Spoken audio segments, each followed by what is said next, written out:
It's been quite a while since I made anything big. This is the diagonal nuke, which is honestly one of my proudest creations to this day. And while it is a little bit bigger than, your average flying machine, it's really not that big. This right here is my biggest redstone weapon to this day, and it's also really fun to watch in action. I mean, if you hit this button here, it literally starts building an entire TNT missile just automatically. I mean, look how cool that is, and eventually it's going to start launching itself off. And as you can see, it's a fully functioning TNT missile. If it runs into something, it actually blows itself up. I mean, that is just really cool.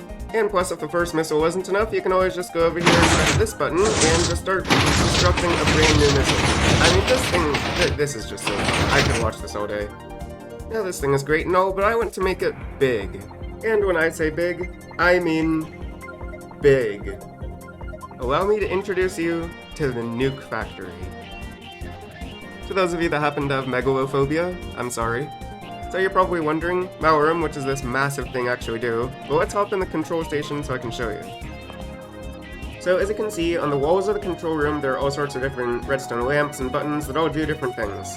So what this thing basically is the missile factory that I showed you earlier with a whole ton of new features. So as you can see, we can assemble missiles in all 4 directions, and also each missile that we make is far more powerful than the previous one. These aren't just normal TNT missiles, these are TNT nukes. We also now have the option to store missiles instead of them just going off automatically, and also we can fire all the missiles that we've stored up. Up to 2 missiles can be built and stored at a time, so I'm going to go ahead and start assembling the missile. And as you can see, it's going to take a little while, and this redstone lamp is going to indicate how long it takes for the missile to be stored. When it turns off, we can make another one. Alright, it turned off, so now we can make our second missile. And any moment now, we should see that since we've made 2 missiles, we are now out of materials, and we'll have to refill this factory. Now that we have our 2 missiles stored up, we're going to go ahead and fire them. Let's head over to the front, and we can see them on their way out.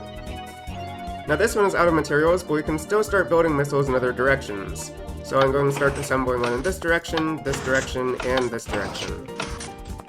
Now that those ones are done, I'm going to go ahead and make a second round of missiles and just use up the whole factory's resources.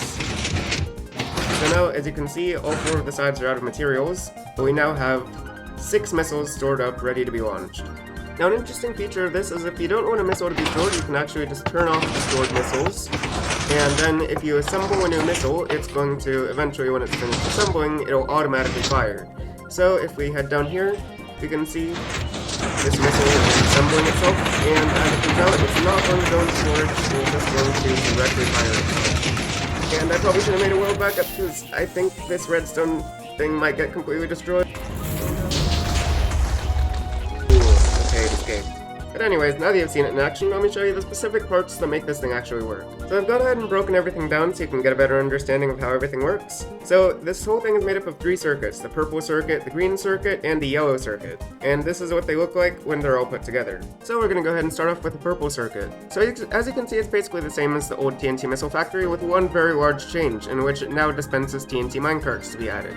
So as you can see, if we go ahead and construct a missile here, then it's going to construct as normal, but eventually towards the end of the construction, it's going to drop a couple of TNT minecarts onto the TNT there, and it now launches as a TNT minecart missile. I've also made a small change to the resetting circuit, so now it's going to activate as normal, except there's also this hopper clock right here that's going to dispense a whole bunch of TNT minecarts. I meant to say observer, not hopper. Next up is the green circuit, which is missile storage. So as you can see, there's 1 TNT missile loaded into storage right now. Now on this side, it's actually being blocked from moving by this piston that's up right here that's blocking this observer, and also this iron block right here is on top of the honey block here, and that's being blocked by this piston. So if we go over to this side, you can see we can't actually activate this flying machine because it's being blocked by everything. This circuit up here opens up the pistons, so now if we wanted our flying machine to go, those are now open, and we can start the flying machine. Once it's released, then the piston doors can then be closed once again. Now the storage area does have room for 2 missiles, so as you can see, if we wanted to store an extra missile, we could go ahead and press this circuit, which is going to move this one over to this side, and then it's going to move the iron block back over here. Now that it's moved over, there's now more room for a second missile right here, so if we go ahead and turn off the gates, then we can now launch it. Finally, the yellow circuit is what actually controls the system, and it's all hooked up to the buttons in the control room. Alright, so now that you have a rough idea of how this thing works, let's watch it all in action. So I'm going to go ahead and start assembling a missile, and we'll head down into the circuitry so we can start watching it build. And here come the first few pieces, and it's going to start building a missile as normal. You've seen this part before, but it's going to come out, it's going to go into storage. This part is going to reset all of the materials so a new missile can be created, and this current missile is going to be moved over into this side of the storage. Now a new missile is ready to be created, so we'll head back up into the control station and start assembling a new missile.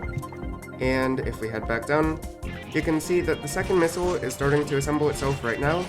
And this time there will be TNT minecarts that come out, since those have now been dispensed, and they'll be dropped onto that piece of TNT and stored in this side of the storage area.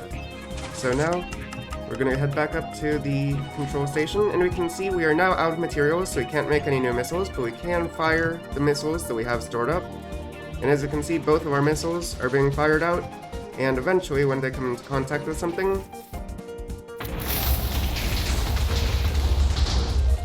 oh my, yeah, it's blown up the factory. Well, it works. But anyways, that's gonna be all for today's video. I hope you guys all enjoyed, and of course this will be featured in the Redstone weapon world, so make sure to check the description for the new wing. And for now, goodbye.